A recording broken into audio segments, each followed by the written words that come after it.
Hi అండి, అందరికీ నమస్కారం. Welcome back to my channel. ఈ వీడియోలో 10 రూపాయల నాణెంపై ఆర్బీఐ సంచలన ప్రకటన అండి. సో దీని గురించి పూర్తి సమాచారాన్ని వీడియోలో తెలుసుకుందాము. వీడియోని ఎక్కడ కానీ స్కిప్ చేయకుండా చివరి దాకా చూడనప్పుడు పూర్తి ఇన్ఫర్మేషన్ అర్థమవుతుంది. వీడియోకి ఒక లైక్ చేయండి ఫ్రెండ్స్. వీడియోలోకి అయితే వెళ్ళిపోదాము. Friends, reserve bank of India ఎన్నిసార్లు స్పష్టత ఇచ్చినా కూడా 10 రూపాయల నాణాల వినియోగంపై అయితే ఇంకా చాలామంది అపోహలు వీడటం లేదు. సో నాణేలను తీసుకోవడానికి ఇష్టపడడం లేదు, చాలామంది వెనకాడుతున్నారండి. సో 10 రూపాయల కాయిన్ మీద అపోహల వల్ల ఎక్కడికక్కడ వివిధ బ్యాంకుల్లో చెస్టుల్లో ఈ నాణేలు లక్షల్లో పేరుకుపోయినాయన్నమాట. సో ఈ డబ్బును పెట్టేందుకు ఒక చోటు కూడా లేక సిబ్బంది ఇబ్బంది పడాల్సిన పరిస్థితి ఏర్పడింది. ఈ క్రమంలో 10 రూపాయల నాణేలను ఎవరైనా నిరాకరిస్తే సో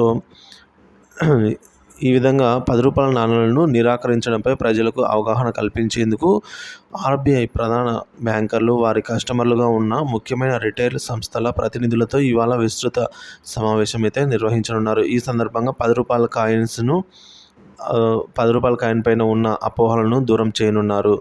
సో ఖచ్చితంగా ఎట్టి పరిస్థితుల్లో 10 రూపాయల నాణేలను ఖచ్చితంగా యాక్సెప్ట్ చేయాలి, తీసుకోవాలి. ముఖ్యంగా బడ్డీ కొట్లలో, అలాగే కిరాణా షాప్లలో, కూరగాయల మార్కెట్లో ఎక్కడ చూసినా సరే 10 రూపాయల నాణేలను అయితే తీసుకోవాల్సిందే. లేదంటే ఈ విధంగా చర్యలు తీసుకోబడతాయని తెలియజేస్తారు.